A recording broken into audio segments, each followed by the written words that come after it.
Bengaluru secret ಕಾರ್ಯಕ್ರಮಕ್ಕೆ ಸ್ವಾಗತ. ನಾನು ಸೌಮ್ಯಶ್ರೀ ಮಾರ್ನಾಡ್. ಇವತ್ತು ನಾನು ಬಂದಿರುವಂತದ್ದು ಹಲಸೂರಿಗೆ. ಈ ಬೆಂಗಳೂರಿನ ಪೂರ್ವ ಭಾಗದಲ್ಲಿರುವಂತಹ ಹಲಸೂರು ಬಹಳಷ್ಟು ಇತಿಹಾಸ ಪ್ರಸಿದ್ಧ ಒಂದು ಕಥೆಗಳನ್ನು ಹೊಂದಿದೆ. ಮೆಟ್ರೋದಿಂದ ಕೂಗಳತೆ ದೂರದಲ್ಲಿರುವಂತಹ ಈ ಪ್ರದೇಶದಲ್ಲಿ ನಾನಿದ್ದೀನಿ. ಇಲ್ಲಿ ನೋಡ್ತಾ ಇರ್ಬೋದು ನೀವು, ಶ್ರೀ ಸೋಮೇಶ್ವರ ಸ್ವಾಮಿ ದೇವಾಲಯಕ್ಕೆ ಸೇರಿದಂತಹ ಕಲ್ಯಾಣಿ ಜಾಗ ಅಂತ, ಜೊತೆಗೆ ಕಲ್ಯಾಣಿ ಕೂಡ ಇದೆ. ಸುತ್ತುವರೆದಿರುವಂತಹ ಬಿಲ್ಡಿಂಗ್ ಗಳ ಮಧ್ಯೆ ಒಂದು ಕಲ್ಯಾಣಿ ಇದೆ. 365 ದಿನಗಳು ಕೂಡ ಇದರಲ್ಲಿ ನೀರು ಹಾಗೆ ಇರುತ್ತೆ. ಹಾಗೆ ಈ ಕಲ್ಯಾಣಿಯ ಹಿಂದೆ, ಹಾಗೆ ಅದು ಉತ್ಖನನ ಮಾಡಿ ಸಿಕ್ಕಿದಾಗ ಅದರಲ್ಲಿ ಇರುವಂತಹ ಒಂದು ಹಿಂದೆ ಬಹಳಷ್ಟು ರೋಚಕವಾದಂತಹ ಕತೆ ಇದೆ. ಇತಿಹಾಸ ಪ್ರಸಿದ್ಧ ಈ ಹಲಸೂರು, ಹಾಗೆ ಇಲ್ಲಿ ಸುತ್ತಮುತ್ತಲು ಇರುವಂತಹ ಒಂದು ಪುರಾಣದ ಜಾಗಗಳು, ಇದ್ರ ಬಗ್ಗೆ ಎಲ್ಲದರ ಬಗ್ಗೆ ಮಾಹಿತಿ ಇರುವಂತಹ ಸ್ಥಳೀಯರು ಚಂದ್ರು ಹಲಸೂರು ಅವರು ನಮ್ಮ ಜೊತೆ ಇದ್ದಾರೆ. ಸರ್, ಕಾರ್ಯಕ್ರಮಕ್ಕೆ ಆತ್ಮೀಯ ಸ್ವಾಗತ. ನಮಸ್ಕಾರಮ್ಮ. ಸಾಕಷ್ಟು ಇಲ್ಲಿನ ಹಲಸೂರು ಕೆರೆ ಆಗಿರ್ಬೋದು, ಕಲ್ಯಾಣಿ ಆಗಿರ್ಬೋದು, ದೇವಸ್ಥಾನ ಇರ್ಬೋದು, ಇಲ್ಲಿ ಸುತ್ತಮುತ್ತಲಿನ ಪರಿಸರಕ್ಕೆ ಇದು ಹಾಗೆ ಉಳಿಸ್ಕೊಂಡು ಬರೋದಕ್ಕೆ ಸಾಕಷ್ಟು ಹೋರಾಟಗಳನ್ನ ಮಾಡ್ಕೊಂಡು ಬಂದಿದ್ದೀರಾ. ಹಾಗೆ ಈ ಕಲ್ಯಾಣಿ ದೇವಸ್ಥಾನದ ಹಿಂದೆಯೂ ಸಾಕಷ್ಟು ಒಂದು ಇತಿಹಾಸ ಇದೆ. ಎಷ್ಟು ವರ್ಷಗಳ ಹಿಂದೆ ಇದು ನಿರ್ಮಾಣ ಆಯ್ತು? ಹಾಗೆ ಈ ಕಲ್ಯಾಣಿ ಉತ್ಖನನದ ಬಗ್ಗೆ ಒಂದು ಬಹಳಷ್ಟು ಒಳ್ಳೆಯ ಒಂದು ಕತೆ ಇದೆ, ಅದನ್ನ ಹೇಳಿ. ದೇವಸ್ಥಾನ ಅಂದ್ಕೊಳ್ಳೇನೆ ಇದು ಬಹಳ ಪ್ರಾಚೀನ ಕಾಲದ ದೇವಸ್ಥಾನ. ಮತ್ತೆ ಈ ದೇವಸ್ಥಾನದ ಹೆಸರು ಹೇಳ್ಬೇಕು ಅಂತಂದ್ರೆ ನಾವು ಮಾಂಡವ ಋಷಿಗಳನ್ನ ನಾವು ಜ್ಞಾಪಕ ಮಾಡ್ಕೊಳ್ಳೇಬೇಕು. ಮಹಾಭಾರತದಲ್ಲಿ ಬರ್ತಕ್ಕಂತ ಮಾಂಡವ ಋಷಿಗಳು ಆ ಕಾಲಕ್ಕೆ ಎಲ್ಲಿ ಹೋಗ್ತಿರ್ಬೇಕು ಅಂತಂದ್ರೆ ಸಾಯಂಕಾಲ ಅವರು ಸಾಯಂ ವಿಧಿಗಳನ್ನ ಮಾಡ್ಬೇಕು ಅಂತಂದ್ರೆ, ಪೂಜಾ ಮತ್ತೆ ಇತ್ಯಾದಿ ಮಾಡ್ಬೇಕು ಅಂತಂದ್ರೆ ಅವರು ಒಂದು ಲಿಂಗವನ್ನ ಅಲ್ಲಿ ಉದ್ಭವ ಮಾಡ್ತಾರೆ. ಆ ಲಿಂಗವೇ ಸೋಮೇಶ್ವರ ಅಂತ ಹೇಳ್ಬೇಕಿದೆ. ತದನಂತರ ಆಮೇಲೆ ಬಂದಂತ ಕದಂಬರ್ ಇರ್ಬೋದು, ಚೋಳರ್ ಇರ್ಬೋದು, ಪಲ್ಲವರ್ ಇರ್ಬೋದು, ಹೊಯ್ಸಳರ್ ಇರ್ಬೋದು, ಹೀಗೆ ಈ ದೇವಸ್ಥಾನ ಆ ಕಾಲಕ್ಕೆ ತಕ್ಕಂಗೆ ನಿರ್ಮಾಣ ಮಾಡ್ಕೊಂಡ್ ಬಂದಿರ್ತಾರೆ. ಆ ಕಾಲದಲ್ಲೇನೆ ಕೂಡ ಈ ಕಲ್ಯಾಣಿನ ಕೂಡ ನಿರ್ಮಾಣ ಮಾಡಿರ್ತಾರೆ. ಆಮೇಲಿಂದ ತದನಂತರ ಅದು ಆ ಕಾಲಕ್ಕೆ ಸರಿಯಾಗಿ ಅದನ್ನೆಲ್ಲ ನೋಡ್ಕೊಳ್ತಾರೆ, ಅದು ಬಂದ್ಬಿಟ್ಟಿದೆ, ಎಲ್ಲ ಶಿಥಿಲವಾಗ್ತಾ ಬರ್ತಾ ಇರ್ತದೆ. ಆವಾಗ ನಮ್ಮ ನಾಡಪ್ರಭು ಕೆಂಪೇಗೌಡರು ಇದನ್ನ ಅವ್ರ ಕಾಲದಲ್ಲಿ ಅವ್ರು ಬಂದು ನೋಡಿ ಇದನ್ನ ಸ್ವಲ್ಪ ಜೀರ್ಣೋದ್ಧಾರ ಮಾಡಿದ್ದಾರೆ. ಮಾಡಿದ ನಂತರ ಅವ್ರದ್ದು ಒಂದು ಏನು ಕೆಂಪೇಗೌಡರದ್ದು ಒಂದು ಲಾಂಛನ ಇರುತ್ತೆ, ನಂದಿ. ಆ ನಂದಿಯನ್ನ ಇವಾಗ ನೀವು ನೋಡ್ಬೋದು, ಬೇರೆ ಕಡೆನೂ 4 ಕಡೆ ಗಡಿಗೋಪುರಗಳಲ್ಲಿ ಮಾಡಿದಾರ. ಅದೇ ರೀತಿ ದೇವಸ್ಥಾನದ ಒಳಗಡೆ ಒಂದು ನಂದಿ ಒಂದು ನಂದಿ ಒಂದು ವಿಗ್ರಹವನ್ನ ಸ್ಥಾಪನೆ ಮಾಡಿ ಆ ಒಂದು ಗಡಿಗೋಪುರದ್ದು ಒಂದು ಮಾದರಿಯನ್ನು ಕೂಡ ಒಳಗಡೆ ಮಾಡಿದ್ದಾರೆ. ಆಮೇಲಿಂದ ಈ ಕಲ್ಯಾಣಿ ಬಗ್ಗೆ ನಾವು ಹೇಳ್ಬೇಕು ಅಂತಂದ್ರೆ, ಈ ಕಲ್ಯಾಣಿ ಬಹಳ ವರ್ಷಗಳಿಂದ ಇಲ್ಲಿದ್ದಂತ ಹಳುಬರು ಹೇಳ್ತಾನೆ ಇರ್ತಾರೆ, ಇಲ್ಲಿ ಕಲ್ಯಾಣಿ ಇತ್ತು, ನಾವು ನೋಡಿದ್ವಿ ಅಂತ ಹೇಳ್ಬಿಟ್ಟಿದೆ. ಆಮೇಲಿಂದ ಇಲ್ಲಿ ಒತ್ತುವರಿಯಾಗಿ ಈ ತರ ಕಟ್ಟಡಗಳನ್ನ ನಿರ್ಮಾಣ ಮಾಡಿ ಎಲ್ಲ ಮಾಡಿರ್ತಾರೆ. ಆಮೇಲೆ 2010ರಲ್ಲಿ ಯಡಿಯೂರಪ್ಪನ ಸರ್ಕಾರ, ಅವರು ಮುಖ್ಯಮಂತ್ರಿಗಳಾಗಿ ಅವ್ರ ಸರ್ಕಾರ ಬಂದಾಗ ಇಲ್ಲಿನ ಸ್ಥಳೀಕರಿರ್ಬೋದು ಅಥವಾ ಆವತ್ತಿನ ಏನು ಈ ದೇವಸ್ಥಾನದ ಬಗ್ಗೆ ಕಾಳಜಿ ಇರೋರೆಲ್ಲ ಹೋಗಿ ಅವ್ರನ್ನ ಕೇಳ್ಕೊಂಡಾಗ, ಸಂಘ ಸಂಸ್ಥೆಗಳು ಮತ್ತೆ ಇತ್ಯಾದಿ ಎಲ್ಲರೂ ಕೇಳ್ಕೊಂಡಾಗ ಅವರು ಬಂದು ಇಲ್ಲಿ ನೋಡಿ ಕೆಲವು ಇತಿಹಾಸಕಾರರನ್ನೆಲ್ಲ ತಜ್ಞರನ್ನ ಕರೆಸಿ ಒಂದು ಮೀಟಿಂಗ್ ಮಾಡಿ, ಆ ಮೀಟಿಂಗ್ ಸಭೆಯಲ್ಲಿ ನಿರ್ಣಯ ಆಗುತ್ತೆ ಇದು ಯಾವ ತರ ಮಾಡ್ಬೇಕು ಏನು ಅಂತ ಹೇಳ್ಬಿಟ್ಟಿದೆ. ಆಮೇಲಿಂದ ಉತ್ಖನನಕ್ಕೆ ಇಲ್ಲಿ ನಮ್ಗೆ ಒಂದು ಅವ್ರ ಕಡೆಯಿಂದ ಒಂದು ಆದೇಶ ಸಿಗುತ್ತೆ, ಮತ್ತೆ ಅದಕ್ಕೆ ಒಂದಿಷ್ಟು ಹಣ ಕೂಡ ಅದಕ್ಕೆ ಅವ್ರು ಬಿಡುಗಡೆ ಮಾಡ್ತಾರೆ. ಆಮೇಲಿಂದ ಉತ್ಖನನ ಪ್ರಾರಂಭ ಆಗುತ್ತೆ. ಉತ್ಖನನ ಕಮ್ಮಿ ಅಂತಂದ್ರೆ ಒಂದು 3 ತಿಂಗಳ ಕಾಲ ಉತ್ಖನನ ಆಗುತ್ತೆ. ಉತ್ಖನನ ಮಾಡ್ತಾ ಇರ್ಬೇಕು ಅಂತಂದ್ರೂ ಕೆಲವು ಅಡಚಣೆಗಳೆಲ್ಲ ಆಗುತ್ತೆ. ಅಡಚಣೆ ಆದಾಗ ಕೂಡ ಆಮೇಲಿಂದನು ಅದು ಕೊನೆ ಮೆಟ್ಲು, ಕೆಳಗಡೆ ಇರೋ ಮೆಟ್ಲು ಚಿಕ್ಕದಾಗಿಂದ ಕೆಳಗಡೆಯಿಂದ ಮೇಲ್ಗಡೆ ತನಕ ಬಂದು ಆಮೇಲಿಂದ ಇದು ಕಲ್ಯಾಣಿ ನಮ್ಗೆ ಕಾಣಿಸುತ್ತೆ. ಯಾವಾಗ ಉತ್ಖನನ ಬಹಳ ವೇಗವಾಗಿ ಬಹಳ ಚೆನ್ನಾಗಿ ನಡೀತಾ ಇರ್ತದೋ, ಇಲ್ಲಿ ಎಲ್ಲಿ ನಮ್ಮ ಮನೆಗಳೆಲ್ಲ ಹೋಗ್ಬಿಡುತ್ತೋ ಅಂತ ಹೇಳ್ಬಿಟ್ಟಿದೆ. ದೇವಸ್ಥಾನದ ಅರ್ಚಕರ ಮನೆ ಆ ಕಡೆ ಇದೆ, ನೀವು ನೋಡ್ಬೋದು. ಈ ಕಡೆ ಇನ್ನು ಬೇರೆ ಸ್ಥಳೀಕರ ಮನೆ ಎಲ್ಲ ಇದೆ, ಅದೆಲ್ಲವೂ ಇನ್ನೂ ಕೂಡ ಮೆಟ್ಲ ಮೇಲಿದೆ. ಇನ್ನು ಕೆಲವು ಮೆಟ್ಲೆಲ್ಲ ಆ ಕಡೆ ಇದೆ. ನೀವು ನೋಡ್ಬೋದು, ಆ ಕಾಲದಲ್ಲಿ ಕಲ್ಯಾಣಿಗಳಿರುತ್ತೆ ಅಂದ್ರೆ ಕಲ್ಯಾಣಿ ಸುತ್ತಮುತ್ತಲು ಖಾಲಿ ಜಾಗ ಇರುತ್ತೆ. ಯಾಕೆಂತಂದ್ರೆ ಆ ಕಾಲದಲ್ಲಿ ಎತ್ತಿನ ಬಂಡಿಗಳು ಮತ್ತೆ ಬೇರೆ ನಡ್ಕೊಂಡ್ ಬರೋದು, ಅಲ್ಲೆಲ್ಲ ಸುತ್ತಮುತ್ತಲು ಬಂದು ನಿಲ್ಸಿ ಮಾಡಿ ಅದರಲ್ಲಿ ಅವರೆಲ್ಲ ಮಿಂದು ಸ್ನಾನ ಮಾಡ್ಕೊಂಡು ಪವಿತ್ರ ಸ್ನಾನ ಮಾಡಿ ಆಮೇಲಿಂದ ಅವರು ಹೋಗಿ ಒಳಗಡೆ ದೇವ್ರ ಪ್ರಾರ್ಥನೆ ಮಾಡೋದು, ಮತ್ತೆ ಆವತ್ತಿನ ಜಾತ್ರೆಗಳು ಇಂಥದ್ದೆಲ್ಲ ನಡೆಯೋದೆಲ್ಲ ಇತ್ತು. ಅದೆಲ್ಲ ನಿಮ್ಗೆ ಆ ಇತಿಹಾಸ ಎಲ್ಲ ಗೊತ್ತಿದೆ. ಹಂಗಾಗಿ ಉತ್ಖನನ ಮಾಡೋ ಸಮಯದಲ್ಲಿ ಈ ಸ್ಥಳೀಕರು ಏನ್ ಮಾಡ್ತಾರೆ ಅಂತಂದ್ರೆ ಎಲ್ಲರೂ ಸೇರ್ಕೊಂಡು ಕೋರ್ಟ್ಗೆ ಹೋಗ್ಬಿಟ್ಟು ದಾವೆ ಹಾಕೊಂಡಿದ್ದಾರೆ. ಸೊ ಈ ಕೋರ್ಟ್ ನಲ್ಲಿ ಕೇಸಲ್ಲಿ ನಡೀತಾ ಇರೋದ್ರಿಂದನೇ ಇದು ಸರಿಯಾದಂತ ಜೀರ್ಣೋದ್ಧಾರ ಆಗಿದ್ರೆ ಆವಾಗ ಈ ತರ ಆಗ್ತಾನೆ ಇದೆ. ಇನ್ನೂ ನಮ್ಗೆ ಬಹಳ ಅಡೆತಡೆಗಳು ಅಡಚಣೆಗಳು ಬರ್ತಾನೆ ಇದೆ. ಹೌದು, ಯಾಕಂದ್ರೆ ನೋಡ್ತಾ ಇರ್ಬೋದು, ಇದು ಕಲ್ಯಾಣಿ ಅಂದ್ರೆ ಸುತ್ತ ಎಷ್ಟ್ ಚೆನ್ನಾಗಿ, ಯಾಕಂದ್ರೆ ಬಹಳ ವಿಶಾಲವಾದ ದೇವಾಲಯ. ಅಷ್ಟು ವಿಶಾಲವಾದ ದೇವಾಲಯಕ್ಕೆ ಕಲ್ಯಾಣಿಯು ದೊಡ್ಡದಾಗಿ ಇಲ್ಲಿಂದನೂ ಕಾಣಿಸುತ್ತೆ ಗರುಡಗಲ್ಲು. ಹೌದು ನೋಡಿ, ಇಲ್ಲಿಂದಾನೆ ಕಲ್ಯಾಣಿಂದಾನೆ ಕಾಣಿಸುತ್ತೆ. ಆ ಕಡೆಯಿಂದ ಮೆಟ್ಲಿದೆ, ಜೊತೆಗೆ ಎಲ್ಲ ಕಳೆ ತುಂಬಿಕೊಂಡಿದೆ. ಈಗ ಸುತ್ತ ಕಟ್ಟಡಗಳಿದಾವೆ. ಕಲ್ಯಾಣಿ ಪಕ್ಕದಲ್ಲೇನೆ ಗರುಡಗಂಬ ಈ ಕಡೆಯಿಂದಾನೆ ಕಾಣಿಸುತ್ತೆ. ಅದೆಲ್ಲ ಖಾಲಿ ಜಾಗ ಇರುತ್ತೆ. ಆ ಕಾಲದಲ್ಲಿ ನಿಂತಲೇ ನಾವು ಅದನ್ನ ಅಸ್ಯೂಮ್ ಮಾಡ್ಬೇಕಾಗುತ್ತೆ.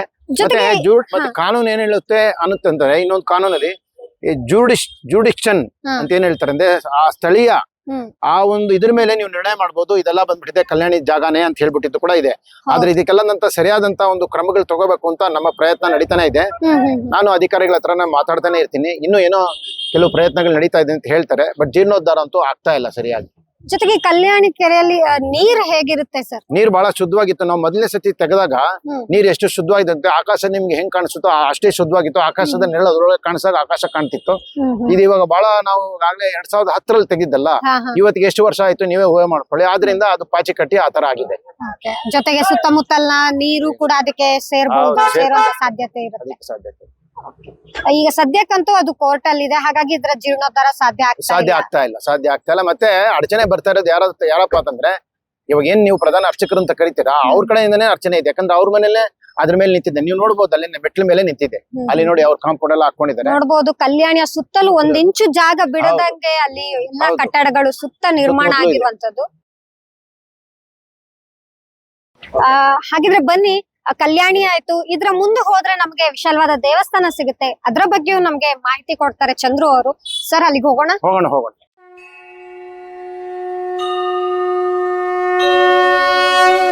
ನಾವು ಬಂದಿದ್ದೀವಿ ಈಗ ಸೋಮೇಶ್ವರ ಸ್ವಾಮಿ ದೇವಾಲಯದ ಆವರಣಕ್ಕೆ.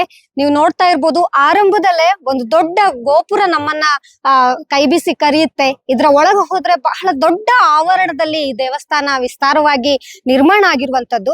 ಇನ್ನು ಸುತ್ತಮುತ್ತಲಿನ ಪ್ರದೇಶ ನೋಡಿದ್ರೆ ಎಲ್ಲ ಚಿಕ್ಕ ಪುಟ್ಟ ಒಂದು ದಾರಿಗಳಲ್ಲಿ, ಬೀದಿಗಳ ಮುಂದೆನೆ ಈ ದೇವಸ್ಥಾನ ಇರುವಂತದ್ದು. ಅಂದ್ರೆ ನಿಮಗೆ ಇಲ್ಲಿ 4 ವೀಲರ್ ಅಲ್ಲಿ ಬರೋದಕ್ಕೆ ಅಥವಾ ಕಷ್ಟ ಆಗ್ಬೋದು. ಅದಕ್ಕೆ ಹೆಚ್ಚಿನ ಸೂಕ್ತ ದಾರಿ ಅಂದ್ರೆ ಮೆಟ್ರೋ ಮೂಲಕ ಬರ್ಬೋದು ಅಥವಾ ಬಸ್ ಮೂಲಕ ಇಲ್ಲಿ ನಡೆದುಕೊಂಡೇ ಬರ್ಬೋದು ನಂತರ. ಹಾಗಾಗಿ ಈ ದೇವಾಲಯದ ಇನ್ನು ಓಪನಿಂಗ್ ಟೈಮಿಂಗ್ಸ್ ಏನೇನು ಅಂತ ನೋಡೋದಾದ್ರೆ, ಬೆಳಗ್ಗೆ 6 ಗಂಟೆಯಿಂದ 12:30ವರೆಗೆ, ಹಾಗೆ ಸಂಜೆ ಸಮಯದಲ್ಲಿ ಒಂದು 5:30ರಿಂದ ರಾತ್ರಿ 8:30ರವರೆಗೆ ಇಲ್ಲಿ ದೇವಾಲಯ ತೆರೆದಿರುತ್ತೆ. ಭಕ್ತಾದಿಗಳು ಬರಬಹುದು. ಹಾಗೆ ಇನ್ನು ಒಳಗೆ ಸಾಕಷ್ಟು ವಿಶೇಷತೆಗಳಿಂದ ಕೂಡಿರುವಂತದ್ದು. ಬನ್ನಿ ಹಾಗೆ ನೋಡ್ಕೊಂಡು ಹೋಗೋಣ.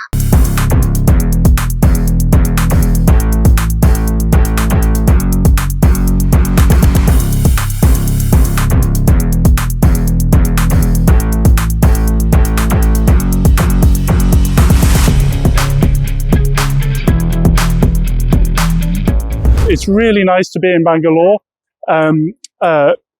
We've visited the Bangalore Palace, the ISKCON temple, the Hare Krishna temple, which was really, really nice. Really interesting to see. Today we're here. I can't remember the name of this temple.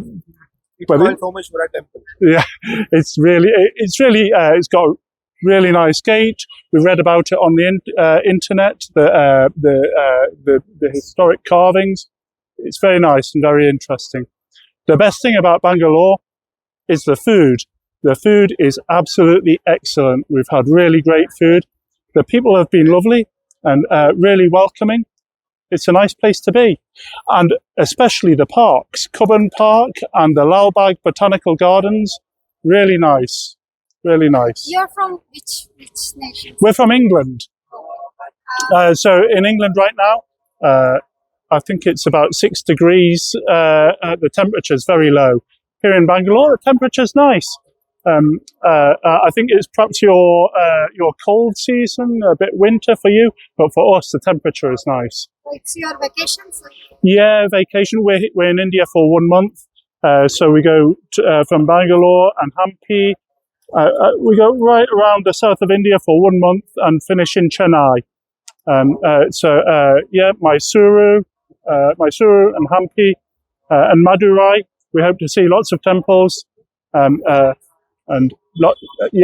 We go to Kerala to see the backwaters. A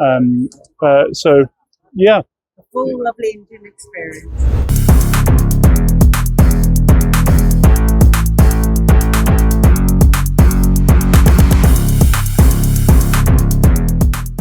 ದೇವಸ್ಥಾನಕ್ಕೆ ಬಂದಾಗಿದೆ. ಈ ದೇವಸ್ಥಾನಕ್ಕೆ ಸುಮಾರು 1200 ವರ್ಷಕ್ಕೂ ಹಳೆಯ ಇತಿಹಾಸಗಳಿದೆ. ಇದನ್ನು ನಮಗೆ ಚಂದ್ರು ಅವರು ತಿಳಿಸ್ತಾರೆ. ಸರ್ ಹೇಳಿ, ಈ ದೇವಸ್ಥಾನದ ಬಗ್ಗೆ, ಹಾಗೆ ನೀವು ಸ್ಥಳೀಯರಾಗಿ ಇಲ್ಲಿ ಸುತ್ತಮುತ್ತಲಿನ ಜನ ಹೇಳೋದು, ಈ ದೇವಸ್ಥಾನದ ಬಗ್ಗೆ ಹೇಳಿ. ಇದು ಬಹಳ ಪ್ರಾಚೀನ ಕಾಲದಂತ ದೇವಸ್ಥಾನ. ಇದು ಕದಂಬರ್ ಕಾಲದಲ್ಲಿ ಆಗಿರೋದು ಅಂತ. ಅದಕ್ಕೆ ಮುಂಚೆನು ಒಂದು ಇದಕ್ಕೆ ಹೆಸರು ಅಲ್ಸೂರು ಅನ್ನೋದಕ್ಕಿಂತ ಮುಂಚೆ ಮಾಂಡವ್ಯ ಕ್ಷೇತ್ರ ಅಂತ ಹೇಳ್ತಾರೆ. ಯಾಕಂದ್ರೆ ಮಾಂಡವ್ಯ ಋಷಿಗಳು ಇಲ್ಲಿ ಬಂದು ಈ ಲಿಂಗವನ್ನ ಸ್ಥಾಪನೆ ಮಾಡಿದ್ಮೇಲೆ ಆಮೇಲಿಂದ ಅದು ಸೋಮೇಶ್ವರ ಅಂತ ಆಯ್ತು. ಸೋಮೇಶ್ವರ ದೇವಸ್ಥಾನ ಅಂತಾನೆ ಕರೆಯಲ್ಪಡ್ತಾ ಇದೆ ಮುಜರಾಯಿ ಇಲಾಖೆಗಳ ದಾಖಲೆ ಪ್ರಕಾರ. ಆಮೇಲಿಂದ ಇದನ್ನ ಜೀರ್ಣೋದ್ಧಾರ ಅಂದ್ರೆ ಮೊದಲು ಸ್ಥಾಪನೆ ಮಾಡಿದಂಥವ್ರು ಕದಂಬರು, ಚೋಳರು, ಪಲ್ಲವರು ಮತ್ತೆ ಹೊಯ್ಸಳರು. ಆಮೇಲೆ ಬಂದಂತ ನಾಡಪ್ರಭು ಕೆಂಪೇಗೌಡರು ಇದನ್ನ ಜೀರ್ಣೋದ್ಧಾರ ಮಾಡಿರ್ತಾರೆ. ಇತ್ತೀಚೆಗೆ ನೀವು ನೋಡಬಹುದು ಇದನ್ನೆಲ್ಲ ಬಂದ್ಬಿಟ್ಟಿದೆ ಜೀರ್ಣೋದ್ಧಾರ ಮಾಡ್ತೀನಿ ಅಂತ ಹೇಳಿ 2010ರಲ್ಲಿ ಮುಖ್ಯಮಂತ್ರಿಗಳು ಯಾರು ನಮ್ಮ ಯಡಿಯೂರಪ್ಪನವ್ರು ಆದಾಗ ಆವತ್ತೇ ಅಂದಿನ ಸರ್ಕಾರಕ್ಕೆ ನಾವು ಹೋಗಿ ಮನವಿ ಮಾಡ್ಕೊಂಡಾಗ ಇಲ್ಲಿ ಅನೇಕ ಕೆಲಸಗಳನ್ನ ನಾವು ಹೇಳಿದ್ವಿ. ಅವಾಗ ಅವ್ರು ಹೇಳಿದ್ರು ಅಷ್ಟಮಂಗಲ ಮಾಡಿಸ್ಬಿಟ್ಟು ನಾವು ಇದನ್ನ ಮಾಡ್ತೀವಿ ಅಂತ. ಏನು ಅಷ್ಟಮಂಗಲದಲ್ಲಿ ತೀರ್ಮಾನ ಆಗಿದೆಯೋ ಅದರಂತೆ ಕಾಮಗಾರಿಕೆ ಮಾಡ್ಬೇಕು ಅಂತ ಹಾಗೆ ಅದಕ್ಕೊಂದಷ್ಟು ಹಣ ಕೂಡ ಬಿಡುಗಡೆ ಮಾಡಿದ್ರು. ಆಮೇಲಿಂದ ಇಲ್ಲಿ ಕೆಲವು ಏನು ನಾಡಪ್ರಭು ಕೆಂಪೇಗೌಡರು ಸ್ಥಾಪನೆ ಮಾಡಿದಂತ ಈ ನೀವು ನೋಡ್ಬೋದು ಈ ಪೌಳಿಗೋಡೆ ನೋಡ್ಬೋದು. ಈ ಪೌಳಿಗೋಡೆ ಇವತ್ತು ನೀವು ಪ್ರಾಚೀನ ಕಾಲದ್ದು ಅಂತ ಹೇಳಕ್ ಬರಲ್ಲ, ಯಾಕಂದ್ರೆ ಪಕ್ಕದಲ್ಲಿ ಇರ್ತಕ್ಕಂತ ಅದು ಸಂದಿಲಿದೆ ಪ್ರಾಚೀನ ಕಾಲದ ದೇವಸ್ಥಾನ ಅಂತ. ಆದ್ರೆ ಈ ಗೋಪುರ ಇದೆಲ್ಲ, ಈ ಗೋಪುರಕ್ಕೂ ಶಿಲ್ಪಕಲೆಗೂ ಈ ಪೌಳಿಗೋಡೆಗೂ ಇದು ಹೊಂದಾಣಿಕೆ ಆಗಲ್ಲ. ಅದಕ್ಕೋಸ್ಕರ ನಾವು ಪ್ರಾಚೀನ ಕಾಲ ಅಂತಂದಾಗ ಪ್ರಾಚೀನ ಕಾಲದ ಒಂದು ಏನಿದೆ ಶಿಲ್ಪಕಲೆಗೆ ಅನುಗುಣವಾಗಿ ಅವರು ಅದನ್ನ ಮಾಡಬೇಕು ಅಂತ. ಆದ್ರೆ ಅದು ಆ ರೀತಿ ಆಗ್ತಾ ಇಲ್ಲ. ಆಮೇಲಿಂದ ಕೆಲವು ಏನು ದೋಷಗಳು ಅಂತಂದ್ರೆ ಈ ಒಳಚರಂಡಿ ಕೊಳವೆಗಳಿದೆ. ಒಳಚರಂಡಿ ಕೊಳವೆಗಳನ್ನ ಪಕ್ಕದಲ್ಲೇನೆ ಗೋಪುರದ ಪಕ್ಕದಲ್ಲೇನೆ ನಿರ್ಮಾಣ ಮಾಡ್ತಾರೆ. ಅದರಿಂದ ಏನಾಗ್ತಾ ಇದೆ ಅಂದ್ರೆ ಗೋಪುರಕ್ಕೆ ಹಾನಿ ಆಗಿ ಕೆಳಗಡೆ ಒಳಚರಂಡಿ ನೀರೆಲ್ಲ ಹೋಗಿ ಗೋಪುರ ಶಿಥಿಲವಾಗಿ ಅಲ್ಲಿರ್ತಕ್ಕಂಥ ಶಿಲ್ಪಕಲೆಗೂ ಬಹಳ ಮತ್ತೆ ಶಾಸ್ತ್ರೋಕ್ತವಾಗಿ ಕೂಡ ಅದು ದೋಷ ಆಗಿ ನಮ್ಮ ಮನಸ್ಸಿಗೆ ಬಹಳ ತೊಂದರೆ ಆಗ್ತಾ ಇದೆ. ಜೊತೆಗೆ ಈ ದೇವಾಲಯ ಬೆಂಗಳೂರಿನ ಬೇರೆ ಅಥವಾ ಕರ್ನಾಟಕದ ಬೇರೆ ನಾಡಿನ ದೇವಾಲಯಗಳಿಗೆ ಹೇಗೆ ವ್ಯತ್ಯಾಸ ಇದೆ? ಒಳಗಿನ ವಿಶಾಲವಾದ ಮಂಟಪ ಇರ್ಬೋದು, ಹಾಗೆ ಗರ್ಭಗುಡಿ ಇರ್ಬೋದು, ಹಾಗೆ ಸುತ್ತಲಿನ ಒಂದು ಚಿಕ್ಕ ಚಿಕ್ಕ ಗುಡಿಗಳಿರ್ಬೋದು, ಹೇಗೆ ರಚನೆಯಲ್ಲಿ ವಿಶಿಷ್ಟವಾಗಿದೆ? ವಿಶಿಷ್ಟ ಅಂತಂದ್ರೆ ಆಯಾ ಕಾಲಕ್ಕೆ ತಕ್ಕಂಗೆ ಬೇರೆ ಬೇರೆ ಏನು ರಾಜರು ಆಳ್ವಿಕೆ ಬಂತು. ಇವಾಗ ಬಾದಾಮಿ ಅವರು ಆ ಕದಂಬರು ಹೆಂಗ್ ಮಾಡಿದ್ರು, ಅವ್ರು ಬಂದಾಗ ಅವ್ರದೊಂದು ಕೊಡುಗೆ ಇದೆ. ಅವ್ರ ಶಿಲ್ಪಕಲೆ ಆಗಿನ ಕಾಲದ ಶಿಲ್ಪಕಲೆ ಮತ್ತೆ ಆ ಒಂದು ಏನಿದೆ ಕಲೆ ಇರುತ್ತೋ ಅದನ್ನ ಅವ್ರು ಮಾಡಿದ್ದಾರೆ. ತದನಂತರ ಬಂದಂತ ಚೋಳರು ಇರ್ಬೋದು, ಆ ಶಿಲ್ಪಕಲೆ ಅವ್ರದೇ ಮಾದರಿ ಬೇರೆ ಮಾದರಿ ಇರುತ್ತೆ. ಆ ಶಿಲ್ಪಕಲೆಯಲ್ಲಿ ಅವ್ರ ಶಿಲ್ಪಿಯ ಒಂದು ಕಲೆ ಅದನ್ನ ಮಾಡಿದ್ದಾರೆ. ಸೊ ಹಾಗೆ ಕಾಲಕ್ರಮೇಣ ನೀವು ನೋಡಿದ್ರೆ ಅಲ್ಲಿ ಒಂದೇ ಕಾಲದ್ದು ಅಂತ ನಿಮ್ಗೆ ಅಲ್ಲಿ ಬರಲ್ಲ. ಹಾಗಾಗಿ ಶಿಲ್ಪಕಲೆಗೆ ಅನುಗುಣವಾಗಿ ನೀವು ಹೇಳ್ಬೋದು ಇದು ಎಷ್ಟು ವರ್ಷದ ಯಾವ ಭಾಗ ಎಲ್ಲೆಲ್ಲಿ ಯಾವಾಗ ಆಯ್ತು ಅಂತ ಹೇಳ್ಬೋದು. ಜೊತೆಗೆ ಯಾಗಶಾಲೆ ಕೂಡ ಇತ್ತು ಅನ್ನೋದನ್ನ ಕೇಳ್ಪಟ್ವಿ ದೇವಸ್ಥಾನದೊಳಗಡೆ. ಒಂದ್ ನಿಮಿಷ, ಇಲ್ಲಿ ಇನ್ನೊಂದು ಹೇಳ್ಬೇಕು ಅಂತಂದ್ರೆ ಇಲ್ಲಿ ಒಳಗಡೆ ಯಾಗಶಾಲೆ ಮತ್ತೆ ಪಾಕಶಾಲೆ ಅಂತ ಅವು ಇತ್ತು. ಆ ಪಾಕಶಾಲೆಗಳನ್ನ ಯಾಗಶಾಲೆಗಳನ್ನೆಲ್ಲ ಬಂದ್ಬಿಟ್ಟು ಇವರು ಈ ಏನು ಅಭಿವೃದ್ಧಿ ಅಂತ ಹೇಳೋ ಕೆಲಸದಲ್ಲಿ aesthetic values of the temple should be retained at the cost of the modernisation and equipments ಅಂತ ಹೇಳ್ಬಿಟ್ಟು ಸಂವಿಧಾನ ಕೂಡ ಹೇಳುತ್ತೆ. But the aesthetic value should not be disturbed. ಅಂದ್ರೆ ಪ್ರಾಚೀನ ಕಾಲದ ಏನಿದೆ ಆ ವಾಸ್ತುಶಿಲ್ಪಿ ಇರ್ಬೋದು, ಶಿಲ್ಪಕಲೆ ಇರ್ಬೇಕು, ಅದನ್ನ ಉಳಿಸ್ಕೋಬೇಕು ಅಂತ. ಆದ್ರೆ ಇವತ್ತು ಇದೆಲ್ಲ ಮಾಯ ಆಗ್ಬಿಟ್ಟಿದೆ. ಅಲ್ಲಿ ನೀವು ಒಳಗಡೆ ಹೋದ್ರೆ ನೀವು ನೋಡ್ಬೋದು ಸ್ಯಾಂಡ್ ಬ್ಲಾಸ್ಟ್ ಅಂತ ಹೇಳಿ ಮಾಡಿ ಆ ಶಿಲ್ಪಕಲೆ ಏನಿತ್ತು, ಆ ಕಾಲದ ಪ್ರಾಚೀನ ಕಾಲದ ಶಿಲ್ಪಕಲೆ ಏನಿತ್ತು, ಆ ಶಿಲ್ಪಕಲೆಯಲ್ಲಿ ಒಂದು ಆ ಕಲೆ ಇದೆಯಲ್ಲ, ಅಂದ್ರೆ ಉದಾಹರಣೆಗೆ ಬಂದ್ಬಿಟ್ಟಿದೆ ಆ ವಸ್ತ್ರ ಮತ್ತೆ ಬೇರೆ ಇದ್ರು ಒಡ್ಯಾನಗಳು ಇರ್ಬೋದು, ಮತ್ತೆ ಆಭರಣಗಳಿರ್ಬೋದು, ಇದೆಲ್ಲ ನಿಮ್ಗೆ ಮಾಯ ಆಗಿದೆ. ಕಣ್ಣಿನ ರೆಪ್ಪೆಗಳಿರ್ಬೋದು, ಗುಡ್ಡೆಗಳಿರ್ಬೋದು, ಮತ್ತೆ ಓಲೆಗಳಿರ್ಬೋದು, ಕಿವಿ ಇರ್ಬೋದು, ಕಾಲು, ಇದೆಲ್ಲ ಯಾವುದು ಅಲ್ಲಿ ಕಾಣಿಸೋದಿಲ್ಲ ನಿಮ್ಗೆ. ಎಲ್ಲವನ್ನೂ ನಿಮ್ಗೆ ಅದು ಮಾಯ ಆಗಿದೆ. ಹಲಸೂರಿನ ಶ್ರೀ ಸೋಮೇಶ್ವರ ದೇವಾಲಯ, ಇದರ ಹಿನ್ನೆಲೆ, ಹಾಗೆ ಈಗ ನಡೀತಿರುವಂತಹ ಬೆಳವಣಿಗೆ, ಇದೆಲ್ಲ ಮಾಹಿತಿ ಕೊಟ್ಟರು. ಮುಂದುವರೆದಂತೆ ಯಾವ ಸ್ಥಳಗಳನ್ನ ಇಲ್ಲಿ ತೋರಿಸ್ತೀರಾ ಸರ್? ಈ ದೇವಸ್ಥಾನಕ್ಕೆ ಸಂಬಂಧಪಟ್ಟಂತೆ ನೀವು ಆ ಪ್ರಾಚೀನ ಕಾಲವಾದ್ದರಿಂದ ಇದಕ್ಕೆ ಸಾಕಷ್ಟು ಬೇಕಾದಂತ ಜಮೀನುಗಳು ಅಂದ್ರೆ ಏನು ಹೊಲ ಗದ್ದೆಗಳು ಇತ್ಯಾದಿ ಎಲ್ಲವೂ ಇತ್ತು. ಇಲ್ಲಿಂದ ಸ್ವಲ್ಪ ದೂರದಲ್ಲೇ ನೀವು ನಂದನವನ ಅಂತ ಇದೆ, ನಂದನ ಮಂಟಪ ಅಂತ, ನಾವಿವಾಗ ಅಲ್ಲಿಗೆ ಹೋಗೋರಿ. ಇದು ಹಲಸೂರು ಮುಖ್ಯ ರಸ್ತೆ. ಅಲ್ಲಿ ನೋಡ್ತಾ ಇರ್ಬೋದು ನೀವು, ಹಲಸೂರು ಪೊಲೀಸ್ ಸ್ಟೇಷನ್ ಕೂಡ ಇದೆ. ಈ ಮುಖ್ಯ ರಸ್ತೆಯಲ್ಲಿ ಬಹಳಷ್ಟು ಸಾರಿ ಓಡಾಡಿದೀನಿ, ಆದ್ರೂ ಕೂಡ ಈ ಒಂದ್ ಜಾಗ ಮಾತ್ರ ಯಾವತ್ತೂ ನನ್ನ ಕಣ್ಣಿಗೆ ಬಿದ್ದೇ ಇಲ್ಲ. ಇವತ್ತು ಇಲ್ಲಿನ ಸ್ಥಳೀಯರು ಚಂದ್ರು ಅವರು ತೋರಿಸಿದಾಗ್ಲೇ ನಾನು ಇದನ್ನ ನೋಡಿದೀನಿ. ಸರ್, ದೇವಸ್ಥಾನದ ಮುಂಭಾಗದ ಬೀದಿಯಲ್ಲಿರುವಂತ ಈ ಜಾಗ, ಇದ್ರ ವಿಶೇಷತೆ ಹೇಳಿ ಸರ್. ಇಲ್ಲಿ ನಾವು ಹಿಂದೆ ನೋಡ್ತಾ ಇದ್ದೀರಾ, ಅದು ಬಂದ್ಬಿಟ್ಟೆ ದೇವಸ್ಥಾನದ್ದು ರಥ ನಿಲ್ಲುವಂತದ್ದು. ಬ್ರಹ್ಮೋತ್ಸವ ನಡೆಯುವಾಗ ಅದು ದೊಡ್ಡ ರಥ ಇರುತ್ತೆ. ಆ ರಥ ನಿಲ್ಲುವಂತ ಸ್ಥಳ ಅದು 1925ರಲ್ಲಿ ಅದು ನಿರ್ಮಾಣ ಮಾಡಿದ್ದು. ಆದ್ರೆ ಸರಿಯಾಗಿ ಅದು ಜೀರ್ಣೋದ್ಧಾರ ಮಾಡಿದ್ರೆ ಅದೆಲ್ಲ ಶಿಥಿಲವಾಗಿ ಬೀಳುವಂತ ಪರಿಸ್ಥಿತಿಲಿ ಇದೆ. ನೀವು ನೋಡಬಹುದು ಪಕ್ಕದಲ್ಲಿ ಇರ್ತಕ್ಕಂತ ಕಟ್ಟಡಗಳೆಲ್ಲ ಎಲ್ಲ ಒತ್ತುವರಿಯಾಗಿದೆ. ಮತ್ತೆ ಹಳೆ ಕಾಲದಲ್ಲಿ ರಥ ಇತ್ತು, ಆ ರಥ ಬಹಳ ವರ್ಷಗಳ ಕಾಲ ನಡೀತು. ಆಮೇಲಿಂದ ಅದು ಯಾರೋ ಕಿಡಿಗೇಡಿಗಳು ಸುಟ್ಟು ಹಾಕಿದ್ರು. ಅದಾದ ನಂತರ ಇವಾಗ ಇರ್ತಕ್ಕಂಥ ರಥ ಬಂದ್ಬಿಟ್ಟಿದೆ, ಅದು ಹೊಸ ರಥ. ಅದು ಆ ಹಳೆ ಕಾಲದ ಶಿಲ್ಪಕಲೆ ಇರ್ತಕ್ಕಂಥದ್ದು ಆ ರೀತಿ ಮೆರುಗು ಕೊಡುವಂತ ರಥ ಅಲ್ಲ ಅದು. ಆದ್ರೂ ಸಹ ಬ್ರಹ್ಮೋತ್ಸವಕ್ಕೆ ಎರಡನ್ನು ಉಪಯೋಗಿಸ್ಕೊಳ್ತಾರೆ. ಎರಡು ರಥ ಇದೆ, ಚಿಕ್ಕ ತೇರು, ದೊಡ್ಡ ತೇರು. ಜೊತೆಗೆ ಹಿಂದೆ ನೋಡ್ತಾ ಇರ್ಬೋದು ನೀವು, ಮೆಟ್ರೋ ದಾರಿಯೂ ಇದೆ, ಅಲ್ಲೇ ಮುಖ್ಯ ರಸ್ತೆ ಇದೆ. ಅದ್ರ ಪಕ್ಕದಲ್ಲಿ ಸೇಫ್ಟಿಗೆ ಇದಕ್ಕೆ ಬಾಗ್ಲು ಅದೆಲ್ಲ ಏನಿಲ್ಲ. ಬಾಗ್ಲೆಲ್ಲ ಇತ್ತು, ಆ ಬಾಗ್ಲೆಲ್ಲ ಹಳೇದಿದೆ. ಇವಾಗ ಸರಿಯಾದಂತ ಒಂದು ಮೇಂಟೆನೆನ್ಸ್ ಇಲ್ದಿರ ಅದೆಲ್ಲ ಹಾಳಾಯ್ತು. ಮೆಟ್ಲಿದೆ, ನೀವು ಸರಾಗವಾಗಿ ಮೇಲ್ ಹೋಗಿ ಶುದ್ಧತೆ ಮಾಡೋದು ಮತ್ತೆ ಇತ್ಯಾದಿ ಮಾಡೋದು, ಕಾಮಗಾರಿಗೆ ಏನಾದ್ರು ಅದೆಲ್ಲ ಹೋದಾಗ ಅದೆಲ್ಲ ಮಾಡ್ಕೊಳ್ಳೋಕೋಸ್ಕರ ಎಲ್ಲ ಮಾಡಿದ್ದಾರೆ. ಮತ್ತೆ ನೀವು ನೋಡಬಹುದು ಪಕ್ಕದಲ್ಲಿ ಇರ್ತಕ್ಕಂತ ಆ ಒಂದೇನು ರಂಧ್ರಗಳಿದೆಯಲ್ಲ, ಕಲ್ಲಿನ ರಂಧ್ರಗಳು, ಅದೆಲ್ಲ ಬಾಗಿಲು ಇಡಕ್ಕೋಸ್ಕರನೇ ಮಾಡಿರೋದು. ಇವಾಗ ಅದೇ ತರ ಮಾಡಬಹುದು. ಅವ್ರು ಯಾಕೋ ಅದ್ರ ಬಗ್ಗೆ ಏನು ಅದ್ರ ನೋಡೋದು ಇಲ್ಲ. ಅವತ್ತೇನ್ ರಥ ತೆಗಿತಾರೋ ರಥ ಇಡ್ತಾರೋ ಅಷ್ಟೇ ಅದು. ಇನ್ನು ಅದ್ ಬಿಟ್ರೆ ಅವ್ರಿಗೆ ಇದ್ರ ಬಗ್ಗೆ ಈ ಕಟ್ಟಡದ ಬಗ್ಗೆ ಆಗ್ಲಿ ಆ ಹಳೆ ಕಾಲದ ಏನಿದೆ ಅದನ್ನ ಉಳಿಸ್ಕೊಳ್ಳೋಂಥದ್ದು ಅವ್ರಿಗೆ ಆ ಕಾಳಜಿನೇ ಇಲ್ಲ. ಇಷ್ಟು ಬಾರಿ ನಾವು ಮುಖ್ಯ ರಸ್ತೆಯಲ್ಲಿ ಓಡಾಡಿದ್ರು ಕೂಡ ಇಂತ ಪ್ರಮುಖ ಸ್ಥಳ ನಮಗೆ ಗಮನಕ್ಕೆ ಬಂದಿರೋದು ಬಹಳ ಕಡಿಮೆ. ನೀವು ಈ ಭಾಗದಲ್ಲಿ ನೋಡ್ತಾ ಇರ್ಬೋದು ಸೋಮೇಶ್ವರ ಸ್ವಾಮಿ ದೇವಸ್ಥಾನ. ಅದೇ ಬೀದಿಯಲ್ಲಿ ಮುಂದೆ ಬಂದ್ರೆ ಈಗ ಈ ತೇರು ಇರುವಂತದ್ದು, 2 ತೇರುಗಳು ಇರುವಂತದ್ದು. ದೇವಸ್ಥಾನದ ಬಗ್ಗೆ ನೋಡಿದ್ರಿ. ಈಗ ದೇವಸ್ಥಾನಕ್ಕೆ ಸಂಬಂಧಪಟ್ಟಂತಹ ಜಾತ್ರೆ ನಡೆಯುವಂತ ಸಂದರ್ಭದಲ್ಲಿ ಮಾಡುವಂತಹ ರಥೋತ್ಸವದ 2 ರಥಗಳು ನಿಂತಿರುವಂತದ್ದು ಇದೇ ಹಲಸೂರಿನ ಮುಖ್ಯ ರಸ್ತೆಯ ಪಕ್ಕದಲ್ಲೇ. ನೀವು ಈ ರಸ್ತೆಯಲ್ಲಿ ಓಡಾಡ್ತಿದ್ರೆ ಪೊಲೀಸ್ ಸ್ಟೇಷನ್ ದಾಟಿದ ಕೂಡ್ಲೆ ನೀವು ನೋಡ್ಬೋದು. ಹಾಗೆ ಈ ರಸ್ತೆಗೆ ಹಳೆ ಮದ್ರಾಸ್ ರಸ್ತೆ ಹೇಗೆ ಹೆಸರು ಬಂತು ಅನ್ನೋದನ್ನ ಕೂಡ ಇಲ್ಲಿ ಸರ್ ಹೇಳ್ತಿದ್ರು. ಮೊದ್ಲು ಇದಕ್ಕೆ ಕೋಲಾರ ರಸ್ತೆ ಅನ್ನೋಂಥದ್ದಿದ್ದು, ಆಮೇಲೆ ಅದು ಹೇಗೆ ಇಂಜಿನಿಯರಿಂಗ್ ಗ್ರೂಪ್ಸ್ ಅಂತ ಯಾವಾಗ ಸ್ಟಾರ್ಟ್ ಆಯ್ತು, MEG ಅಂತ ಯಾವಾಗ ಪ್ರಾರಂಭ ಆಯ್ತು, ಅದಾದ ನಂತರ ಇಲ್ಲಿ ಸ್ಥಳೀಕರು ಜಾಸ್ತಿ ಹೆಚ್ಚಾಗಿ ತಮಿಳರು ಬಂದ ಮೇಲೆ ಅವರು ಅದನ್ನ ಹಳೆ ಮದ್ರಾಸ್ ರಸ್ತೆ ಅಂತ ಬದಲಾಯಿಸಿದ್ರು.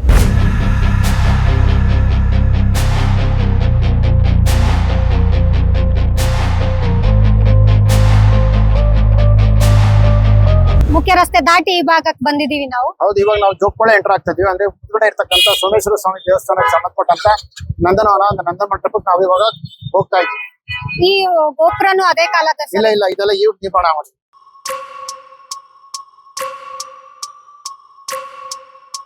ಸರ್ ದೇವಾಲಯದಿಂದ ಸುಮಾರು 1 ಕಿಲೋಮೀಟರ್ ನಡ್ಕೊಂಡ್ ಬಂದ್ವಿ. ಈಗ ನಂದನವನ ತಲುಪಿದೀವಿ. ಪ್ರಾಚೀನ ಕಾಲದ ಏನು ಸೋಮೇಶ್ವರ ಮಾಂಡವ್ಯ ಕ್ಷೇತ್ರದ ಋಷಿಗಳು ಮುನಿಗಳು ಮತ್ತೆ ಬೇರೆಯವರೆಲ್ಲ ಸ್ಥಾಪನೆ ಮಾಡಿದಂತ ಸೋಮೇಶ್ವರ ಸ್ವಾಮಿ ದೇವಸ್ಥಾನದಕ್ಕೆ ಸಂಬಂಧಪಟ್ಟಿದ್ದ ಇದು ನಂದನವನ ಅಂತ.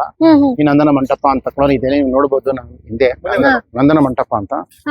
ಈ ನಂದನ ವನದ ಸುತ್ತಲೂ ಈ ನಂದನವನ ಸುತ್ತಲೂ ಬಹಳ ದೊಡ್ಡ ದೊಡ್ಡ ತೋಟಗಳು ಮತ್ತೆ ಉದ್ಯಾನವನಗಳು ಇವೆಲ್ಲ ಇತ್ತು. ಇಲ್ಲಿ ದೇವಸ್ಥಾನಕ್ಕೆ ಸಂಬಂಧಪಟ್ಟಂತ ಏನು ಕೃಷಿ ಇತ್ಯಾದಿ ಎಲ್ಲ ನಡೀತಿತ್ತು. ಹಂಗಾಗಿ ಈ ಸುತ್ತಮುತ್ತಲು ಇರ್ತಕ್ಕಂಥ ಭೂಮಿ ಇರ್ಬೋದು ಇತ್ಯಾದಿ ಎಲ್ಲ ಸೋಮೇಶ್ವರ ಸ್ವಾಮಿಗೆ ಸಂಬಂಧಪಟ್ಟಿದ್ದೇ ಇತ್ತು. ಆಮೇಲಿಂದ ಈ ಮಂಟಪ ಆಗಿ ಮತ್ತೆ ವರ್ಷಕ್ಕೊಮ್ಮೆ ಇಲ್ಲಿ ಬಂದ್ಬಿಟ್ಟಿದೆ ಪಾರೋಟೋತ್ಸವ ಅಂತ ನಡೆಯುತ್ತೆ. ಆ ಪಾರೋಟ ಉತ್ಸವದಲ್ಲಿ ನೀವು ಅಲ್ಲಿಂದಾನೇ ದೇವಾಲಯದಲ್ಲಿ ಏನಂತಿದ್ರೆ ಸೋಮೇಶ್ವರನ ಆ ಒಂದು ಕುದುರೆ ಅಂದ್ರೆ ಅಶ್ವ ಆ ವಾಹನದ ಮೇಲೆ ಕೂರಿಸ್ಕೊಂಡ್ಬಿಟ್ಟಿದೆ. ಶಿವನನ್ನು ತಂದು ಇಲ್ಲಿ ಉಯ್ಯಾಲೆ ಇಟ್ಟು ಆ ಉಯ್ಯಾಲೆಯಲ್ಲಿ ಇಟ್ಟು ರಾತ್ರಿ 12 ಗಂಟೆ ತನಕ ಪೂಜೆ ಇತ್ಯಾದಿ ಎಲ್ಲ ನಡೆಯುತ್ತೆ. ನಡೆದಾದ್ಮೇಲೆ ಉತ್ಸವದ ರೂಪದಲ್ಲಿ ಇಲ್ಲಿ ದೇವಾಲಯ ಎಲ್ಲ ತಗೊಂಡೋಗಿ ಸುತ್ತಿಸಿ ಆಮೇಲಿಂದ ಅಲ್ಲಿಗೆ ಹೋಗ್ತಾರೆ. ಮತ್ತೆ ಇಲ್ಲಿ ಏನು ಅಂತಂದ್ರೆ ಅರ್ಚಕರು ಇಲ್ಲಿ ಒಂದು ಬಾಳೆ ಮರವನ್ನು ಕಟ್ತಾರೆ. ಬಾಳೆ ಮರ ಮಾಡ್ಬಿಟ್ಟು ಅಂದ್ರೆ ಈ ಉತ್ಸವದ ಉದ್ದೇಶ ಏನು ಅಂತಂದ್ರೆ ಅಲ್ಲಿ ಅವನು ಶಿವ ಬಂದ್ಬಿಟ್ಟಿದ್ದು ಏನ್ ಮಾಡ್ತಾನೆ ಅಂದ್ರೆ ಇಲ್ಲಿ ವನ ಇದ್ದರಿಂದ ಈ ವನದಲ್ಲಿ ಬಂದ್ಬಿಟ್ಟು ಬೇಟೆ ಆಡ್ಲಿಕ್ಕೋಸ್ಕರ ಬರ್ತಿದ್ದ. ಬಂದಾಗ ಆವತ್ ನಡೆದಂತ ಪುರಾಣ ಏನಿದೆ ಅದೇ ರೀತಿನೇ ಇವರನ್ನು ತಿರ್ಗಾ ಇಲ್ಲಿ ಒಂದು ಬಾಳೆ ಮರವನ್ನು ಕಟ್ಬಿಟ್ಟು ಒಂದು ಬಿಲ್ಲನ್ನ ಬಿಟ್ಟು ಅದರ ಮೇಲೆ ಇದು ಮಾಡಿ ಆಮೇಲಿಂದ ಪೂಜೆ ಇತ್ಯಾದಿ ಮಾಡಿ ಮತ್ತೆ ಕೆಲವ್ರಿಗೆಲ್ಲ ಪ್ರಸಾದ ಎಲ್ಲ ವಿತರಣೆ ಮಾಡಿ ಆ ಉತ್ಸವನ್ನ ತಿರ್ಗಾ ಆ ಏನು ಪರೋಟ ಉತ್ಸವ ಇರುತ್ತೆ ಅದನ್ನ ತಗೊಂಡು ಊರಿನಲ್ಲಿ ಹೋಗಿ ಅಲ್ಲಿ ಮುಕ್ತಾಯ ಆಗುತ್ತೆ. ಹೀಗೆ ಇದ್ರದ್ದು ವಿಶೇಷತೆ. ಸದ್ಯ ಸುತ್ತಲೂ ಮನೆಗಳೆಲ್ಲ ಈಗ ಡೆವಲಪ್ ಆಗಿದ್ರು, ಈ ಮಂಟಪ ಒಂದು ಹಂಗೆ ಉಳಿಸ್ಕೊಂಡಿದ್ದೆ. ಯಾಕಂದ್ರೆ ಇತ್ತೀಚೆಗೆ ಅದನ್ನು ಡೆವಲಪ್ಮೆಂಟ್ ಮಾಡೋಕೋಸ್ಕರನೇ ಕೇಳ್ಕೊಂಡು ಇದೊಂದು ಉಳ್ಕೊಂಡಿದೆ. ಅಂದ್ರೆ ಮಂಟಪ ಮಾತ್ರ ಉಳ್ಕೊಂಡಿದೆ. ಅದ್ರ ಸುತ್ತ ಇದ್ದಂತಹ ಗಿಡ ಮರ ಇರ್ಬೋದು ಏನು ಅದಕ್ಕೆ ಸಂಬಂಧಪಟ್ಟಿದ್ದು ನಾವು ಹೇಳ್ಬೇಕು ಅಂತಂದ್ರೆ ಆಗಿನ ಕಾಲದಲ್ಲಿ ಇದ್ದಂತ ಬ್ರಿಟಿಷರು ಏನ್ ಮಾಡ್ತಾರಂತಂದ್ರೆ ಅವರ ಒಂದು ಏನು ದಾಖಲೆಗಳಲ್ಲಿ ಇದು ತೋಟ ಅಂತ ಬಂದಾಗ ಇಲ್ಲೇನೋ ತೋಟ ಯಾವ್ದನ ಇದೆಯಾ ಅಂತ ಕೇಳಿದಾಗ ಹೌದು ಇಲ್ಲಿ ನಂದನವನ ಅಂತ ಇದೆ ಅಂತಂದಾಗ ಅದೇನದು ನಂದನ ಅಂತ ಕೇಳ್ತಾರೆ. ಅವ್ರನ್ನ ಬ್ರಿಟಿಷ್ ಅಧಿಕಾರಿ ಕೇಳಿದಾಗ ಅವರು ನಂದನ ಅಂತಂದ್ರೆ ಬಂದ ಈಡನ್, ವನ ಅಂದ್ರೆ ಗಾರ್ಡನ್. ಸೊ ಅವ್ರು ಹೇಳ್ತಾರೆ ಬ್ರಿಟಿಷ್ ಅಧಿಕಾರಿಗಳು ಇಲ್ವಲ್ಲ ಅದ್ ಇರ್ಲಿಕ್ಕೆ ಏನಿದ್ರು ಲಂಡನ್ ಇಂಗ್ಲೆಂಡ್ ಅಲ್ಲಿ ಮಾತ್ರನೇ ಇರೋದು, ಇನ್ನೆಲ್ಲೂ ಇರ್ಲಿಕ್ಕೆ ಸಾಧ್ಯ ಇಲ್ವಲ್ಲ ಅಂತಾರೆ. ಅವಾಗ ಹಾಗಲ್ಲ, ಇಲ್ಲೂ ಇದೆ ಬನ್ನಿ ನಾವು ತೋರಿಸ್ತೀವಿ ಅಂತ ಹೇಳ್ಬಿಟ್ಟಿದೆ. ಆ ಕಾಲಕ್ಕೆ ಕರ್ಕೊಂಡ್ಬಂದು ತೋರ್ಸಿದಾಗ ಆಮೇಲೆ ಅವರು ತರ್ಜುಮೆ ಮಾಡಕ್ಕೆ ಅಂದ್ರೆ ಕನ್ನಡದ ಏನು ಇವಾಗ ನಿಘಂಟು ನೀವು ನೋಡ್ತೀರಾ, ಈಟ್ಸ್ ಬರ್ದಂತ ಕನ್ನಡದ ನಿಘಂಟು ಇದೆಯಲ್ಲ ಇಂಗ್ಲಿಷ್ಗೆ, ಅದನ್ನ ಆಮೇಲೆ ಅವರೇ ಬರ್ಸಿದ್ದು. ಸೊ ಆಮೇಲೆ ಗೊತ್ತಾಗುತ್ತೆ ಅವರು ಈ ರೀತಿಯಾದಂತ ಇಲ್ಲಿ ನಂದನವನ ವಿಶೇಷವಾದಂತ ಹೂಗಳಿರ್ಬೋದು, ಪುಷ್ಪಗಳಿರ್ಬೋದು, ಬಟ್ ಬೇರೆ ಬೇರೆ ರೀತಿಯಾದಂತ ಒಂದು ವೃಕ್ಷಗಳು ಇದೆಲ್ಲ ಬೆಳೆಯುವಂತ ಒಂದು ತೋಟ ಅಂತ. ಆಮೇಲೆ ಅವರು ಏನು ಇದನ್ನ ಅವ್ರು ಆಮೇಲೆ ಏನ್ ಕರೀತಾರೆ ಅಂತಂದ್ರೆ ಇದೊಂದು ಭೂಲೋಕದಲ್ಲಿರ್ತಕ್ಕಂಥ ಸ್ವರ್ಗ ಅಂತ ಅವರು ಇದನ್ನ ಕರೀತಾರೆ. ಆ ಒಂದು ವಾತಾವರಣ ಇದ್ದಂತ ಜಾಗ ಆ ಕಾಲಕ್ಕಿದೆ. ಸೊ ಬೆಂಗಳೂರಿನ ಭೂಲೋಕದ ಸ್ವರ್ಗ ಅನ್ನುವಂಥದ್ದು ಹೆಗ್ಗಳಿಕೆ ಈ ನಂದನವನಕ್ಕಿದೆ. ಇದಿರುವಂತದ್ದು ಹಲಸೂರು ಪೊಲೀಸ್ ಸ್ಟೇಷನ್ ಇಂದ ಸ್ವಲ್ಪವೇ ಮುಂಭಾಗದಲ್ಲ ಎಡಭಾಗದಲ್ಲಿ ಇದೆ. ಅಷ್ಟು ಇತಿಹಾಸ ಪ್ರಸಿದ್ಧ. ಹಾಗೆ ದೇವಾಲಯಕ್ಕೆ ಸಂಬಂಧಪಟ್ಟಂತಹ ನಂದನವನ ನೀವು ನೋಡ್ತಾ ಇರ್ಬೋದು. ಈಗ ಅಷ್ಟು ಹಳೆಯ ಮರಗಳು ಯಾವ್ದು ಇಲ್ಲ ಇಲ್ಲಿ. ಇಲ್ಲ, ಎಲ್ಲ ಕಟ್ಟಡಗಳೆಲ್ಲ ಬಂದಿದೆ. ಹೌದು, ಕೇವಲ ಮಂಟಪ ಒಂದೇ ಇಲ್ಲಿ ಉಳಿದುಕೊಂಡಿರುವಂತದ್ದು. ಹಾಗೆ ಇದು ಉತ್ಸವದ ಸಂದರ್ಭದಲ್ಲಿ ವಿಶೇಷವಾಗಿ ಅಲಂಕಾರ ಪೂಜೆ ಎಲ್ಲ ಇಲ್ಲಿ ನಡೆಯುತ್ತೆ. ಹೌದು, ನಮ್ ಪುಣ್ಯ ಏನಂದ್ರೆ ನೀವು ನೋಡ್ಬೋದು ಇದಕ್ಕೆ ಏನು ಬಣ್ಣ ಬಡ್ದಿಲ್ಲ. ಯಾಕಂದ್ರೆ ನೀವು ದೇವಸ್ಥಾನದ ಒಳಗಡೆ ನೋಡ್ಬೋದಾಗಿತ್ತು, ಎಲ್ಲ ಬಂದ್ಬಿಡುತ್ತೆ ಬಣ್ಣ ಎಲ್ಲ ಬೆಳೆದಿದ್ದಾರೆ ನೋಡಿ, ಅವ್ರು ಹೇಳ್ತಾರೆ ಸ್ಥಳೀಕರು ತೆಗೆದಿದ್ದಾರೆ. ಯಾಕೆಂತಂದ್ರೆ ಅದಕ್ಕೆ ಆ ರೀತಿ ಬಣ್ಣ ಬಳಿಬಾರ್ದು, ಕೆಮಿಕಲ್ಸ್ ಯಾವ್ದನ್ನು, ಅದು ಆ ರೀತಿ ಆಗಿದೆ. ಹೌದು, ಎಷ್ಟು ಹಳೇದನ್ನುವಂತದಕ್ಕೆ ಈಗ್ಲೂ ಆ ಎಲ್ಲಾ ರಚನೆಗಳು ಒಂದೊಂದೇ ಸವಿತಾ ಬಂದಿರುವಂತದ್ದು. ಅದು ಸ್ಯಾಂಡ್ ಬ್ಲಾಸ್ಟ್ ಮಾಡಿದ್ದಾರೆ, ಹಾ, ಹಾ. ಅದಕ್ಕೋಸ್ಕರನೇ ಹಂಗಾಗಿರೋದು. ಎಲ್ಲ ಮಾಡಿರ್ತಾರೆ. ನಂದನವನ ನೋಡಿದ್ವಿ. ಅದಾದ್ಮೇಲೆ ಇಲ್ಲೊಂದು ತುಂಬಾ 200 ವರ್ಷ ಹಳೆಯ ಕಾಲದ ಶಾಲೆ ಇದೆ, 1913ರದ್ದು. ಇದ್ರ ಒಳ ಆವರಣದಲ್ಲಿ ಒಂದು ವಿಶೇಷ ಜಾಗ ಇದೆ ಅಂತ ಸರ್ ಹೇಳ್ತಿದ್ರಿ. ಯಾವ ಜಾಗ ಸರ್? ಅದೇ ಇದೇ ಜಾಗನೇ, ಅದು ನಂದನವನಕ್ಕೆ ಸಂಬಂಧಪಟ್ಟಿದ್ದೆ ಇದು ಜಾಗ. ಏನೇ ನಂದನವನದಲ್ಲಿ ನಡೆದಂತ ಒಂದು ವಿಶೇಷ ಪೂಜೆಗಳಿರ್ಬೋದು, ಸೋಮೇಶ್ವರ ಸ್ವಾಮಿ ದೇವಸ್ಥಾನಕ್ಕೆ ಸಂಬಂಧಪಟ್ಟಿದ್ದು. ಅದು ನಡೆದಾಗ ಈ ಬಾವಿಲೇ ಬಂದ್ಬಿಟ್ಟಿದ್ದೆ, ಸ್ನಾನ ಮಾಡಿ ಆಮೇಲಿಂದ ಪೂಜೆ ಇತ್ಯಾದಿಗಳನ್ನ ಮಾಡ್ಕೊಂಡು ನಾವು ಅಲ್ಲಿಂದ ಈ ಕಡೆಯಿಂದನೇ ಹೋಗ್ತಾ ಇದ್ವಿ. ಆದ್ರೆ ಕಾಲಕ್ರಮೇಣ ಏನಾಗಿದೆ ಅಂದ್ರೆ ಇದೆಲ್ಲ ಬಂದ್ಬಿಟ್ಟಿದೆ. ಯಾವಾಗ BBMP ಮತ್ತೆ ಕಾರ್ಪೊರೇಷನ್ ಇತ್ಯಾದಿ ಎಲ್ಲ ಆದಾಗ ಈ ಒಂದು ಯಾವ್ದು ದೇವಸ್ಥಾನಕ್ಕೆ ಸಂಬಂಧಪಟ್ಟಿದ್ದ ಜಾಗ ಇದೆಯಲ್ಲ, ಅದಿನ್ನೂ ನಿರ್ಣಯ ಈ ಕಡೆ ಅವ್ರಿಗೆ ಸೇರಿದ್ದ ಇವ್ರಿಗೆ ಸೇರಿದಂತೆ ಇಲಾಖೆಯವರು ಇದನ್ನ ಹಾಗೆ ಬಿಟ್ಟಿರೋದ್ರಿಂದ ನಮ್ಮ ಮನವರಿಕೆಗಳು ಹಾಗೇನೆ ಬಿದ್ದಿದೆ. ಇದು ಆಗ್ತಾ ಇಲ್ಲ. ನೀವು ನೋಡಿರ್ಬೋದು, ಎಲ್ಲ ಪಾಳು ಬಿದ್ದಿರೋ ತರ ಅದು ಹಾಗೇನೆ ಇದೆ. ಅಂದ್ರೆ ದೇವಾಲಯ ಇರ್ಬೋದು, ನಂದನವನ ಇರ್ಬೋದು, ಅಷ್ಟೇ ಒಂದು ಹಿನ್ನೆಲೆ ಪುರಾತನವನ್ನ ಒಂದು ಕಾಲದ ಬಾವಿ ಇದು. ಆದ್ರೆ ಅಭಿವೃದ್ಧಿ ಕಾಣದೆ ಈಗ ಹೀಗೆ ಬಿದ್ದಿರುವಂತದ್ದು. ಸೊ ಮುಂದೆ ಹೋಗೋಣ. ದೊಡ್ಡ ಆಲದ ಮರ, ಆ ಜಾಗ ಹೇಗಿದೆ ನೋಡ್ಕೊಂಡ್ ಬರೋಣ.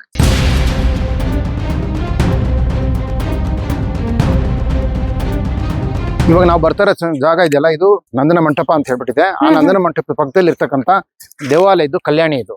ಯಾಕಂದ್ರೆ ಆ ಕಾಲದಲ್ಲಿ ಏನ್ ಇವಾಗ ಉತ್ಸವ ಇತ್ಯಾದಿ ಎಲ್ಲ ನಡೀತಿತ್ತಲ್ಲ, ಆವಾಗ ಬೇಟಾಡಕ್ಕೆ ಬಂದಾಗ ಶಿವ ಬಂದ್ಬಿಟ್ಟಿದೆ. ಇಲ್ಲಿದ್ದಂತ ಕಲ್ಯಾಣಿಯಲ್ಲಿ ಮತ್ತೆ ಸುತ್ತಮುತ್ತಲು ವನದಲ್ಲೆಲ್ಲ ಅವ್ರಿಗೆಲ್ಲ ತಿರುಗಾಡಿ ಈ ವನದಲ್ಲಿ ಇರ್ತಕ್ಕಂಥ ಕಲ್ಯಾಣಿಯಲ್ಲಿ ಮಿಂದು ಸ್ನಾನ ಮಾಡಿ ಆಮೇಲಿಂದ ಅವರು ಬೇಟೆಯಾಡಿ ಹೋಗ್ತಿದ್ರು ಅಂತ ಸ್ಥಳ ಪುರಾಣ ಹೇಳುತ್ತೆ. ಆದ್ರೆ ಇಲ್ಲಿ ಇವತ್ತು ಕಲ್ಯಾಣಿ ಇಲ್ಲ. ಈ ಕಲ್ಯಾಣಿ ಇದ್ದಂತ ಜಾಗದಲ್ಲೇನೆ ಪೊಲೀಸ್ ಇಲಾಖೆ ಅವ್ರದ್ದು ಕಟ್ಟಡಗಳೆಲ್ಲ ನಿರ್ಮಾಣ ಮಾಡಿ ಇದೆಲ್ಲ ಆ ಕಲ್ಯಾಣಿ ಎಲ್ಲ ಇವತ್ತು ಮುಚ್ಚೋಗಿದೆ, ಕಾಣ್ತಾ ಇಲ್ಲ.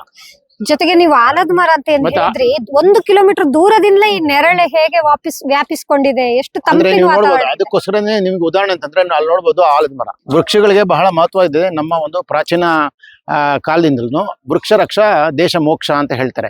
ಹಂಗೇನೆ ಹೇಳ್ತಾರೆ.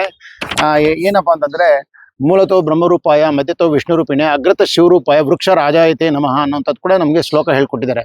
ಚಿಕ್ಕಂದಲ್ಲೂ ಶಾಲೆಯಲ್ಲಿ ಇರ್ಬೋದು ಮತ್ತೆ ಮನೆಗಳಲ್ಲೂ ಕೂಡ ಹೇಳ್ಕೊಡ್ತಾರೆ. ಯಾಕಂದ್ರೆ ವೃಕ್ಷಗಳಿಂದನೇ ನಾವು ಹೇಗೆ ನಮ್ಮ ಪರೋಪಕಾರಾರ್ಥಂ ಇದಂ ಶರೀರಂ ಅಂತ ಹೆಂಗ್ ಹೇಳ್ತೀವೋ, ಹಂಗೇನೆ ವೃಕ್ಷಗಳನ್ನ ಪರೋಪಕಾರಕ್ಕೋಸ್ಕರನೇ ಅದನ್ನ ಭೂಮಿ ಮೇಲೆ ಆ ದೇವರು ಇದನ್ನ ಸೃಷ್ಟಿ ಮಾಡಿದ್ದಾನೆ ಅಂತ.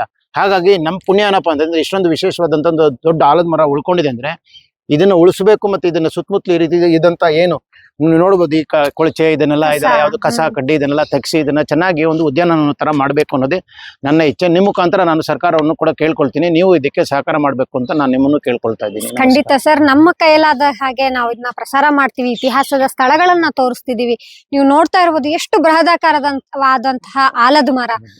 ಇದನ್ನ ಈಗ ಟೂರಿಸಂ ಇಲಾಖೆ ಆಗಿರ್ಬೋದು, ಯಾರಾದ್ರೂ ಇದನ್ನ ನೋಡಿದ್ರೆ ಇಲ್ಲಿ ಸುತ್ತಮುತ್ತಲು ಸ್ವಚ್ಛತೆ ಅಟ್ಲೀಸ್ಟ್ ಕಾಪಾಡಬಹುದು ಅನ್ನೋಂತ ಸಾಧ್ಯತೆಗಳಿದಾವೆ.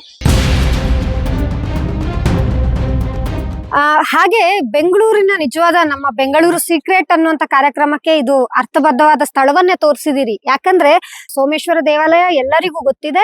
ಹಾಗೆ ಅದಕ್ಕೆ ಸಂಬಂಧಪಟ್ಟಂತಹ ಈ ನಂದನವನ ಆಗಿರ್ಬೋದು, ಆಲದ ಮರ ಆಗಿರ್ಬೋದು, ಯಾರಿಗೂ ಗೊತ್ತಿರ್ಲಿಲ್ಲ. ಇದನ್ನ ನಮ್ಗೆ ಇವತ್ತು ತೋರಿಸಿದೀರಾ, ನಿಜಕ್ಕೂ ಧನ್ಯವಾದ ಸರ್. ಇಲ್ಲಿಗೆ ಸಾರ್ವಜನಿಕರಿಗೆ ಪ್ರವೇಶ ಇದೆಯಾ?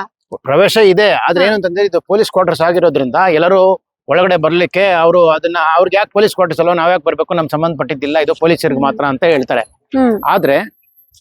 ಆದ್ರೆ ನಾನು ಏನು ನಿಮ್ಮಲ್ಲಿ ಕೇಳ್ಕೊಳ್ಳೋದು ಅಂತಂದ್ರೆ, ಇದು ಯಾವಾಗ ಇದು ತೋಟಗಾರಿಕೆ ಇಲಾಖೆ ಅಥವಾ ಬೇರೆ ನಮ್ಮ ಇದು ಯಾವ್ದದು ಪ್ರಾಚ್ಯವಸ್ತು ಇಲಾಖೆಯವರು ಮತ್ತೆ ಬೇರೆ ಬೇರೆ ಇಲಾಖೆಯವರು ಬಂದು ಇದನ್ನೆಲ್ಲ ಜೀರ್ಣೋದ್ಧಾರ ಮಾಡ್ತಾರೋ, ಯಾವಾಗ ಅದನ್ನ ಹೈಲೈಟ್ ಮಾಡ್ತಾರೋ ಆವಾಗ ಜನಕ್ಕೆ ಗೊತ್ತಾಗುತ್ತೆ ಇದು ಇಲ್ಲಿ ಈ ರೀತಿ ಬಹಳ ವಿಶೇಷವಾದಂತ ಒಂದು ವೃಕ್ಷ ಇದೆ ಅಂತ ಹೇಳ್ಬಿಟ್ಟು.